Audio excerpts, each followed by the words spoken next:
Hello my dear students, welcome to my class and I hope you all are doing great.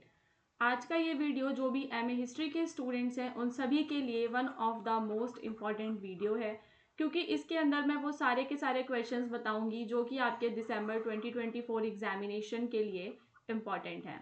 ठीक है बच्चों, यहाँ पर जो भी हम पढ़ते हैं उसको मैं विद पीडीएफ जो है हमारी वेबसाइट पर अपलोड कर देती हूँ, तो वहाँ से आप लोग अपने पीडीएफ्स को भी डाउनलोड कर सकते हैं। ठीक है, आसान भाषा में सारे क्वेश्चंस को हम डिस्कस करते हैं। हिंदी और इंग्लिश दोनों मीडियम के जो बच्चे हैं वो इस वीडियो को देख सकते हैं। तो शुरू करते हैं हमारा पहला क्वेश्चन।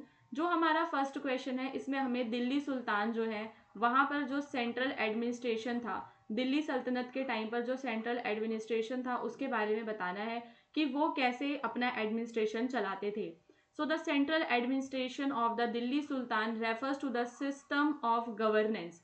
तो यहाँ पर एक क्या एडमिनिस्ट्रेशन का मतलब क्या होता है, इसका मतलब होता है सिस्टम ऑफ गवर्नेंस, ये होता है एडमिनिस्ट्रेशन का मतलब। इस्टेब्लिश किया गया था सुल्तान्स ऑफ दिल्ली के द्वारा to manage and rule over the vast territories they control. तो यहाँ पर वो ये सिस्टम ऑफ गवर्नेंस क्यों किया था, ताकि जो भी उनकी टेरिटरीज हैं वहां पर ये लोग अपना गवर्नेंस कर सकें। अब यहाँ पर हम डिस्कस करेंगे हर एक का रोल। सबसे पहले हम यहाँ पर एडमिनिस्ट्रेशन में जो सुल्तान है उसका रोल डिस्कस करेंगे, सुल्तान की भूमिका। तो जो सुल्तान है बच्चों वो सुप्रीम रूलर होता था और सेंट्रल अथॉरिटी होता था एडमिनिस्ट्रेशन में। ठीक है, तो सुल्तान सर्वोच्च शासक और प्रशासन में केंद्रीय शक्ति होते थे। He was responsible for maintaining law and order. क्या क्या उसकी रिस्पॉन्सिबिलिटीज थी? पहली, लॉ एंड ऑर्डर को मेंटेन करना, दूसरा डिफेंड करना एम्पायर को, और तीसरा सभी लोगों को न्याय देना। ठीक है, तो साम्राज्य की रक्षा, कानून और व्यवस्था बनाए रखना और लोगों में न्याय सुनिश्चित करना, लोगों को न्याय देना। तो यहाँ पर ये आपको बताना है पूरा सुल्तान के बारे में अच्छे से डिस्क्राइब करके। The sultan position was considered both political and religious and he has seen as the protector of Islam and the state. तो यहाँ पर जो हम डिवाइन पढ़ते हैं, यहाँ पे जो सुल्तान है उसको गॉड से रिलेटेड समझा जाता था, उसको डिवाइन समझा जाता था। तो उसकी जो पॉलिटिकल और रिलीजियस दोनों तरीके से जो है वो महत्वपूर्ण होती थी उसकी स्थिति।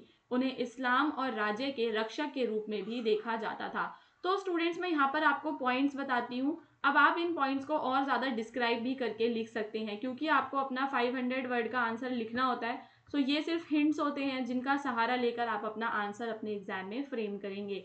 तो फर्स्ट ऑफ ऑल आप सुल्तान के रोल के बारे में बताएंगे, उसके जो 3 काम है वो बताएंगे। इन कामों को डिस्क्राइब भी करेंगे कि मेंटेनिंग लॉ एंड ऑर्डर से क्या मतलब है, एम्पायर को डिफेंड कैसे करता था, जैसे फॉरेन अटैक वगैरह से एम्पायर को डिफेंड करता था, लोगों को जस्टिस देता था, यानी कि किसी के भी बीच में कुछ भी मतलब प्रॉब्लम्स हो जाती थी। तो ये 3 पॉइंट्स को आप और ज्यादा डिस्क्राइब कर सकते हो इसी के अंदर ही। पॉलिटिकल और रिलीजियस जो है उसकी पोजीशन कैसे स्ट्रांग थी उसके बारे में भी आप डिस्क्राइब और ज्यादा कर सकते हो। ठीक है, तो यहाँ पर हमने सुल्तान का रोल डिस्कस किया। फिर हम यहाँ पर डिस्कस करेंगे उनका सेंट्रल एडमिनिस्ट्रेशन सिस्टम। तो यहाँ पर जो सुल्तान होता था वो सबसे ऊपर होता था और उसके अंतर्गत और भी जो है अलग अलग एम्पायर के जो है वो आपके आते थे, जो जिन्हें हम वजीर वगैरह कहते हैं। तो सुल्तान का दरबार प्रशासन का केंद्र था, जहां शासन, सेना और न्याय से संबंधित निर्णय लिए जाते थे। सुल्तान को साम्राज्य के विभिन्न पहलुओं को प्रबंधित करने के लिए कई महत्वपूर्ण अधिकारियों द्वारा सहायता भी प्राप्त होती थी। तो कई सारे जो महत्वपूर्ण अधिकारी होते थे, ठीक है, उनके द्वारा सहायता किसको दी जाती थी? सुल्तान को सहायता प्राप्त होती थी अधिकारियों के द्वारा। तो सुल्तान प्लस और क्या होते थे उस टाइम पर? उनके अधिकारी होते थे। अब यहाँ पर हम बात करेंगे इंपॉर्टेंट ऑफिशियल्स की, कि जो एडमिनिस्ट्रेशन है उसमें कौन कौन से ऑफिशियल्स हैं जो काफ़ी ज़्यादा इंपॉर्टेंट थे, जिसमें आपका सबसे पहले आएगा वजीर, यानी कि आपका प्राइम मिनिस्टर। तो जो वजीर होता था, he was the chief administrator who assisted the sultan in running the government. तो जो वजीर होते थे उनका क्या काम होता था? सुल्तान की सहायता करना। वो प्रशासन, वित्त और सिविल सेवा का प्रभारी होता था। ठीक है बच्चों, सो वो किस किस का प्रभारी होता था? प्रशासन यानी कि एडमिनिस्ट्रेशन, वित्त यानी कि फाइनेंसेस, और सिविल सेवा यानी कि सिविल सर्विसेज, इन सब का वो प्रभारी होता था। फिर दीवाने अरीज यानी कि मिलिट्री हेड होते थे। तो जो दीवाने अरीज होते थे, they were responsible for the army and military matters. तो जो भी आर्मी से जुड़े हुए मैटर्स थे, मिलिट्री के जो मैटर्स होते थे, उनके लिए ये रिस्पॉन्सिबल होते थे, जैसे कि लोगों को रिक्रूट करना और सोल्जर्स को मेंटेन करना। तो मिलिट्री हेड यानी कि दीवाने आरीज उन्हें कहा जाता था, जो कि सैनिकों की भर्ती और सैनिकों की देखभाल किया करते थे। फिर होती थी दीवाने रियासत। यह अधिकारी साम्राज्य के राजस्व का प्रबंधन करता था, यानी कि साम्राज्य में जो भी आपका राजस्व यानी जो भी टैक्स आता है उसका प्रबंधन दीवान रियासत करता था, जिसमें भूमि का कर और अन्य आय के स्रोत शामिल थे। तो टैक्स कहाँ से आता था? भूमि से आता था। ठीक है। फिर होते थे काजी। तो काजी कानून प्रणालियों में महत्वपूर्ण भूमिका निभाता था। यह सुनिश्चित करता था कि जो भी इस्लामिक कानून है, शरिया, उसका पालन किया जाए। ठीक है बच्चों, तो यहाँ पर हमारा पहला क्या है, ये दीवाने रियासत यानी कि आपका रिवेन्यू मिनिस्टर, जो कि लैंड टैक्सेस वगैरह को मैनेज करता था, इनकम को मैनेज करता था। और फिर आपके काजी होते थे जो कि इस्लामिक लॉ का ध्यान रखते थे। और एक होता था आमिर हाजिब, यानी कि master of royal house hold. This official manager Sultan house hold and personal affairs. तो सुल्तान के जो भी पर्सनल मैटर्स होते थे वो आमिर हाजिब देखा करते थे। ठीक है। फिर अब हम यहाँ पर बात करेंगे प्रोविंशियल एडमिनिस्ट्रेशन की, यानी कि प्रांतों में किस प्रकार से वो प्रशासन चलाते थे। प्रांत यानी कि जिस प्रकार से आज हमारा इंडिया सेंट्रल है, फिर जो भी हमारे स्टेट्स हैं उनको हम क्या कह सकते हैं? प्रांत कह सकते हैं। तो प्रांतों में कैसे शासन चलता था? तो below the central administration the empire was divided into provinces, each govern by a governor called नैब या ममलूक। ठीक है। तो नायब या फिर ममलूक कहा जाता था गवर्नर को। हर एक प्रांत में एक गवर्नर होता था। These governors were responsible for maintaining law. अब यहाँ पर ये जो गवर्नर है वो कानून और व्यवस्था को बनाए रखने, कर का संग्रहण करने, यह सुनिश्चित करने के लिए जिम्मेदार होते थे कि सुल्तान के आदेश उनके क्षेत्रों में पालन किए जाएं। तो सुल्तान के जो ऑर्डर्स हैं उनका पालन किया जाए, वो यह सुनिश्चित करते थे। ठीक है बच्चों। उसके बाद आपका फिफ्थ है रिवेन्यू और टैक्सेशन सिस्टम। तो जो दिल्ली के सुल्तान थे उन्होंने डेवलप करा एक organise system of revenue collection, यानी कि रिवेन्यू को कलेक्ट करने के लिए पूरा का पूरा ऑर्गेनाइजेशन उन्होंने बना रखा था। ठीक है। द मोस्ट इंपॉर्टेंट टैक्स कौन सा था वहां पर? लैंड टैक्स था। ठीक है। यानी कि जो भूमि कर है जिसे खरच कहा जाता था, वह सबसे ज्यादा वहां पर क्या था? आपका महत्वपूर्ण था। ठीक है। Which was levied on agriculture produce. और जो खरच है वो आपका कहाँ लगता था? जो भी आपका कृषि संबंधित प्रोड्यूस होता था उस पर खरच लगाया जाता था। दीवान रियासत वर responsible for collecting these kind of taxes. तो अभी हमने ऊपर ही पढ़ा है कि दीवान रियासत होते थे। मिलिट्री का रोल क्या था? तो जो आपका मिलिट्री यानी कि जो आपका सैन्य है वह केंद्रीय प्रशासन का एक महत्वपूर्ण हिस्सा था। सुल्तान साम्राज्य की रक्षा और आंतरिक विद्रोह को दबाने के लिए एक मजबूत सेना पर निर्भर थे। ठीक है। So the sultan dependent on the strong army for the defence of the empire. तो एम्पायर के डिफेंस के लिए सुल्तान जो है इसको रखते थे। The military was organise into units. तो मिलिट्री की यूनिट्स हुआ करती थी और यूनिट्स में होते थे शिकदार, या फिर आप जिसको भी हमने आमिर पढ़ा था, आमिर यानी कि मिलिट्री कमांडर्स होते थे। ठीक है। फिर है आपका कोर्ट एंड एडमिनिस्ट्रेशन। दिल्ली सल्तनत में कैसा था? So the sultans control was where justice was administered and the qazi played an important role in ensuring the Islamic laws were followed. तो सुल्तान का दरबार क्या जगह थी जहां पर न्याय का पालन किया जाता था। और जो काजी होते थे वो भी उनकी भूमिका महत्वपूर्ण थी, क्योंकि वो इस्लामिक कानूनों के बारे में बताते थे। जो काजी हैं वो केसेस को सुनते थे, फैमिली मैटर्स वगैरह हो गए, इनहेरिटेंस, क्रिमिनल ऑफेंसेस, ये। और सुल्तान भी अपील को सुनता था और फिर वहां पर वो लोग इंपॉर्टेंट इश्यूज पर अपना जो फाइनल जो उनका निर्णय है वो सुनाया करते थे। ठीक है। तो अब हम यहाँ पर पढ़ेंगे जमींदार्स रिबेलियन इन अवध के बारे में। तो ये हमारे इंडिया का ये भी हमारे इंडिया का ही टॉपिक है कि जो इंडिया है वहां पर जमींदार्स का रिबेलियन हुआ था, यानी कि जो जमींदार्स हैं उन्होंने क्रांतिकारी टाइप का जो विद्रोह है, क्रांतिकारी विद्रोह शुरू करा था, उसके बारे में आपको बताना है। क्रांतिकारी विद्रोह कहाँ कहाँ? आपके अवध का। सो द जमींदार rebellion in Awadh were a series of uprising led by local land owners और जमींदार। तो जो लोकल लैंड ओनर और जमींदार थे उन्होंने यहाँ पर ये अपराइजिंग जो है इसकी शुरुआत की अवध रीजन में, जो कि आज उत्तर प्रदेश में है, ड्यूरिंग 18th और 19th century. So these rebellions were mainly are response to the oppressive policies and exploitation by the British East India Company. तो जो ईस्ट इंडिया कंपनी थी वो इन लोगों को बहुत ज़्यादा एक्सप्लॉइट कर रही थी, जिसकी वजह से इन्होंने ये शुरू किया। ठीक है। सो क्या है इसका बैकग्राउंड? तो जो इसका बैकग्राउंड है इसमें आप बताओगे कि जो जमींदार थे अवध के, पहले तो वो कौन थे, वो थे इन्फ्लुएंशियल लैंड ओनर्स, यानी कि वो प्रभावशाली भूमि के मालिक होते थे, ठीक है, रिस्पॉन्सिबल फॉर कलेक्टिंग रिवेन्यू, और क्या करते थे, किसानों से कर को वसूला करते थे, फिर ठीक है, फिर आगे वो टैक्स पहुंचाते थे। पर अवध में जो जमींदार हैं उनके पास सिग्निफिकेंट पावर थी और लार्ज एरियाज ऑफ लैंड उनके अंतर्गत, बड़ी जमीन उनके अंतर्गत आती थी। पर बाद में जो उनकी पोजीशन है वो वीक हो गई, क्योंकि जो ब्रिटिश ईस्ट इंडिया कंपनी है वो वहां पर बहुत ज्यादा क्या करने लग गई, इंटरफेरेंस करने लग गई, and the changing revenue policies that affected there traditional rights, जिसकी वजह से जो पुराने समय से जिन राइट्स को वो लोग इंजॉय कर रहे थे वो सारी चीजें क्या होने लग गई, अफेक्ट होने लगी, ठीक है। तो शासक प्राधिकरण को कर अदा करने के लिए जिम्मेदार होते थे। अवध में जमींदारों का महत्वपूर्ण प्रभाव था, उनके पास बड़े पैमाने पर भूमि का नियंत्रण था। हालांकि ब्रिटिश ईस्ट इंडिया कंपनी उनके द्वारा लागू किए गए नए राजस्व नीति के कारण उनके पारंपरिक अधिकारों में हस्तक्षेप बढ़ने के कारण उनकी स्थिति कमजोर होने लगी थी। तो कहने का मतलब ये है कि जो जमींदार हैं उनकी स्थिति कमजोर होने के पीछे कारण ये था कि जो ब्रिटिश ईस्ट इंडिया कंपनी थी, ठीक है, ब्रिटिश ईस्ट इंडिया कंपनी थी, उसका इंटरफेरेंस, हस्तक्षेप बहुत ज़्यादा बढ़ गया था। अब यहाँ पर जमींदार रिबेलियन के क्या क्या कारण थे, तो पहला कारण था कि उनका एक्सप्लॉयटेशन होता था ब्रिटिश ईस्ट इंडिया कंपनी के द्वारा, क्योंकि जो ब्रिटिश ईस्ट इंडिया कंपनी है वो उन पर हैवी टैक्स लगाती थी।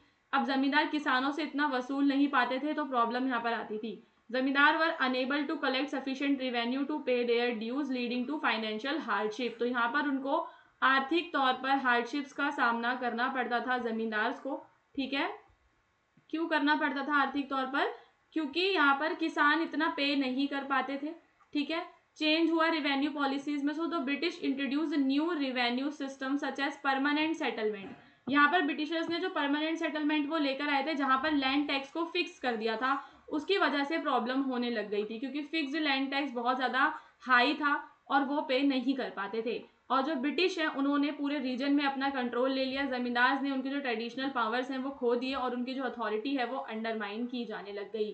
तो सारे के सारे ये कारण है। पहला कारण वही है कि जो ब्रिटिश ईस्ट इंडिया कंपनी है उसके द्वारा जो जमींदार हैं किसानों पर भारी कर लगाया करते थे, जिससे व्यापक नाराजगी फैली। जमींदार अपने कर्तव्य का भुगतान करने के लिए पर्याप्त राजस्व वसूलने में असमर्थ थे। तो सबसे बड़ा रीजन यही है कि राजस्व वसूलने में वो क्या थे, असमर्थ थे, जिससे उन्हें वित्तीय कठिनाइयों का सामना करना पड़ता था, ठीक है। किसका सामना करना पड़ता था उन्हें, वित्तीय कठिनाइयों का। उसके बाद राजस्व नीति में बदलाव, तो ब्रिटिशर्स ने क्या शुरू करा था, स्थायी बंदोबस्त शुरू करा था, ठीक है।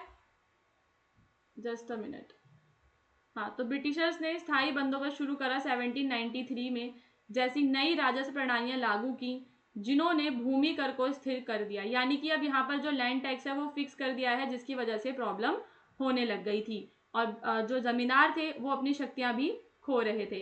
अब यहाँ पर हम अलग अलग रिवेलियंस को पढ़ेंगे, जिसमें आपका आता है द रिवॉल्ट ऑफ 1857। तो जो आपका ऑल्दो नॉट सोलली अ जमींदार अपराइजिंग, द रिवॉल्ट ऑफ 1857, इसको फर्स्ट वॉर ऑफ इंडिपेंडेंस भी कहा जाता है।